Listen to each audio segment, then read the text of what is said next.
What is up everyone, my name is KG and I'm back with another video. Change does not happen by itself. Change is forced. One thing about suppressive systems is that they have built-in mechanisms for resistance to change.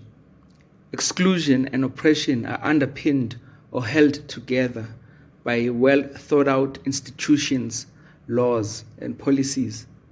For example, South Africa has about 5 major banks and 7 major clothing retailers, while Kenya, which has more or less the same population size as South Africa, has 40 major banks and 17 major clothing retailers.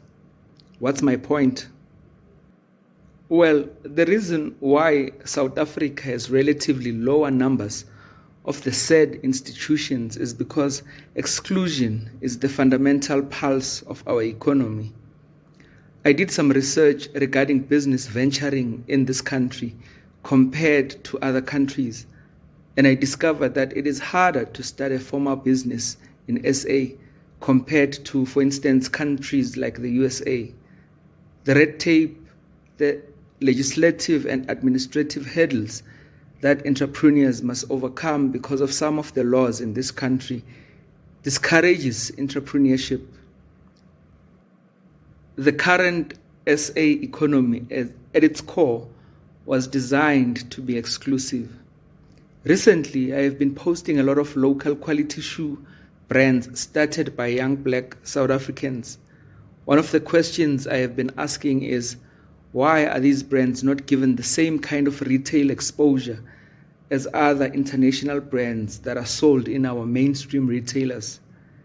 It is because there are many fat cats who are benefiting handsomely from the current exclusive order.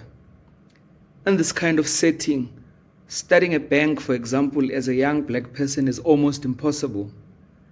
The banking sector is one of the most highly monopolized industries in this country, and that is not coincidental. To prove my point, and if you are curious enough, Google requirements for starting a bank in South Africa. You will notice that there are specific and legislative requirements that are designed to prevent certain population profiles from entering some sectors. One of the main architects of Apartheid, Hendrik Verwoerd, was a psychologist. This guy basically designed the psychological framework of apartheid and made sure that apartheid is a systematic process that is capable of even surviving its physical abolishment. Do you think it's a coincidence that 26 years into our so-called democracy, whites, who make up about 12% of the population, still control almost 70% of SA's wealth, while blacks, who make up almost 79% of the population, only control less than 10% of total wealth? Do you think it's a coincidence that almost all the land in SA is still owned by whites? To demonstrate the extent of our slumber in the last 26 years, it's only now that the conversation about expropriation of land is surfacing. Clearly, these legislative reforms were supposed to have been part and parcel of the 1994 transition, but they were not. If this is not evidence enough that we really did inherit the various systems of exclusion from the apartheid government, then nothing else will convince you. What we got in 1994 was an illusion of freedom. We did not realize that the structures and systems that reinforced inequality remained pretty much intact. What happened, however, is that the black political elite joined the capitalist whites on the list of beneficiaries of this carefully constructed system designed to exclude the majority. When we saw the beneficiaries of BEE rise, a false perception that we are indeed now living in an economically inclusive country was created. But this was not real. It was exactly that, a perception or a misperception. Why do most black people move away from the township when they make a bit of money? It's because the system intentionally devalued everything black.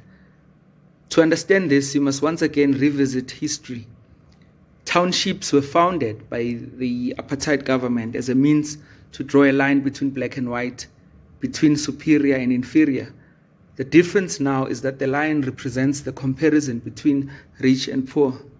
Subconsciously, as black people, we internalized this psychological propaganda, which is why we still act inferior even after the apartheid system was physically abolished. Do you think it's a coincidence that the exact same house has a different value in the township than it does in the suburbs? The fact that blacks still get paid less for the same jobs also proves my point. This is the same reason why we undervalue anything produced by a fellow black person and overvalue anything coming from a white person. Like I said, Hendrik was a psychologist. One thing about systems of exclusion is that they are discrete, ingenious, and imperceptible. They are so deeply established that no one bothers to ask, but why is that so? Why do I pay higher insurance premiums than my white counterpart, even though we have the exact same profile? Someone might say I'm exaggerating, but have you taken the time to consider that government public schools, for example, are only slightly different from Bantu education? The two systems only differ in intensity, but in effect and in principle, they are the same.